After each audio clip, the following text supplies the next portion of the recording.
Assalamualaikum warahmatullahi wabarakatuh. Hamdan wa syukranillah, salatan wa salaman ala rasulillah. Bismillahirrahmanirrahim. Rabbishrahli sodri wa yassirli amri wahlul 'uqdatam min lisani yafqahu qawli wa ba'du. Alhamdulillah bertemu kembali dengan Bapak pada mata pelajaran Pendidikan Agama Islam dan Budi Pekerti kelas 7 SMP.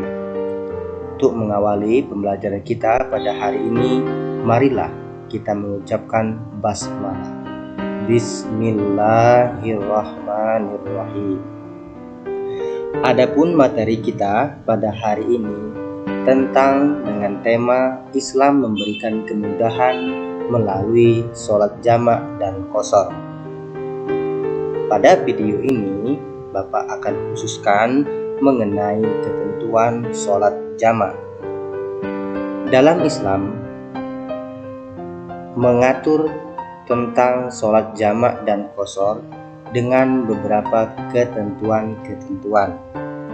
Jika tidak mencapai ketentuan tersebut, maka seseorang diperintahkan untuk melaksanakan sholat dengan jumlah rakaat pada waktunya, seperti sholat zuhur pada sholat zuhur dengan 4 rakaat, sholat asar di waktu sholat asar dengan 4 rakaat, begitu juga dengan sholat maghrib, isya, dan subuh.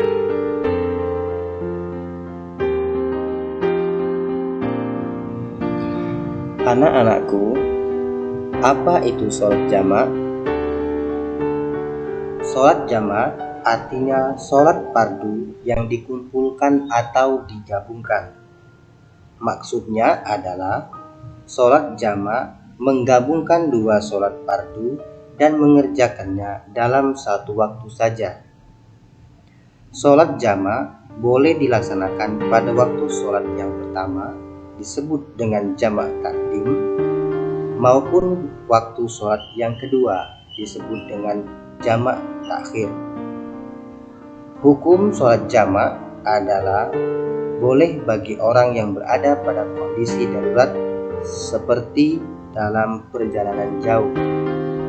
Lihat, perhatikan pada lingkaran sholat zuhur dapat digabungkan dengan sholat asar dan sholat maghrib digabungkan dengan sholat isya.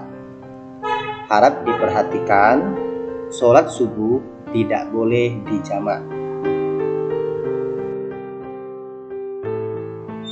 Lalu, apa dalil tentang kebolehan melakukan sholat jamak? Berdasarkan hadis dari Anas, an Anasin radhiyallahu anhu qala, kana nabiyyu idza arada ay yajma'a bainas sholatain fis safari akhara zuhra hatta yadkhula awwal waqtil asr thumma yajma'u bainahuma.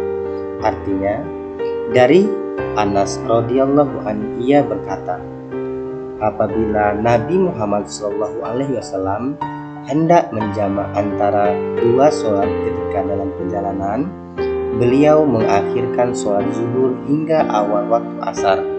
Kemudian beliau menjamak antara keduanya. Hadis riwayat Muslim. Dari hadis ini dapat kita pahami bahwasanya Rasulullah mencontohkan pelaksanaan sholat jamak takhir. Kenapa? Karena Rasulullah melaksanakan sholat zuhur di waktu sholat asar. Hadis inilah menjadi rujukan kebolehan melaksanakan sholat jamak. Sholat jamak terbagi menjadi dua. Yang pertama, sholat jamak takdim. Yang kedua, sholat jamak takhir. Lalu, apa yang disebut dengan jamak takdim? Sholat jamak takdim adalah sholat yang dilakukan dengan cara menggabungkan dua sholat fardu dan dilaksanakan pada saat waktu sholat fardu yang pertama. Contoh, sholat zuhur dan sholat asar dilaksanakan pada waktu zuhur. Demikian juga sholat maghrib dan sholat isya dilaksanakan pada waktu sholat maghrib. Bagaimana cara melaksanakannya? Yaitu mendahulukan sholat fardu yang pertama, lalu sholat yang kedua, berniat jamak takdim, dan mengerjakannya berturut-turut, tidak boleh diselingi dengan perbuatan lain. Setelah selesai melaksanakan sholat zuhur, langsung melaksanakan sholat asar. Begitu juga setelah melaksanakan sholat maghrib, langsung melaksanakan sholat isya.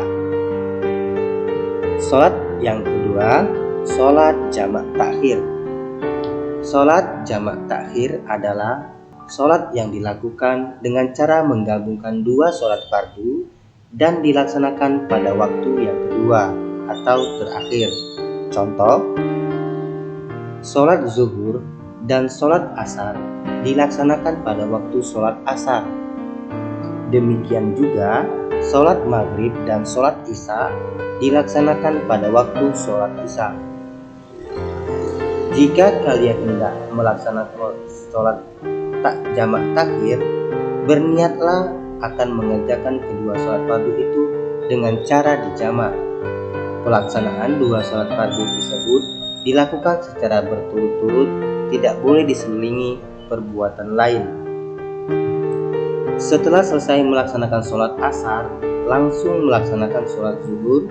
Begitu juga setelah melaksanakan sholat isya, langsung melaksanakan sholat maghrib, atau sebaliknya. Setelah selesai melaksanakan sholat zuhur, langsung melaksanakan sholat asar. Begitu juga setelah melaksanakan sholat maghrib, langsung melaksanakan sholat isya. Syarat melaksanakan sholat jamak sebagai berikut. Yang pertama, pada saat sedang melakukan perjalanan jauh, baik dengan mobil, motor, pesawat terbang, kereta api, kapal laut, dan sebagainya, jarak tempuhnya tidak kurang dari 80 km.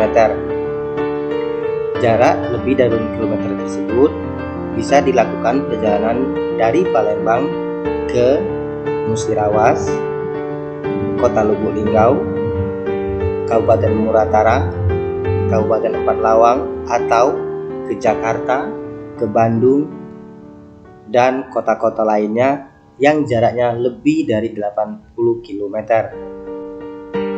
Yang kedua, perjalanan yang dilakukan bertujuan baik, bukan untuk kejahatan dan maksiat. Bertujuan baik di sini yang dimaksud adalah silaturahim dengan keluarga di daerah, menghadiri undangan, menjenguk orang sakit, dan sebagainya. Bukan perjalanan untuk mencuri, berjudi, dan lain sebagainya. Yang ketiga, sakit atau dalam kesulitan. Yang keempat, sholat yang dijamak merupakan sholat tunai, yaitu sholat dilakukan pada waktunya, bukan sholat qadha.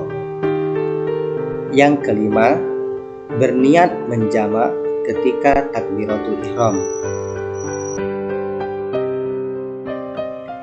Terima kasih telah menonton dan menyimak materi pembelajaran tentang ketentuan sholat jamak hingga akhir.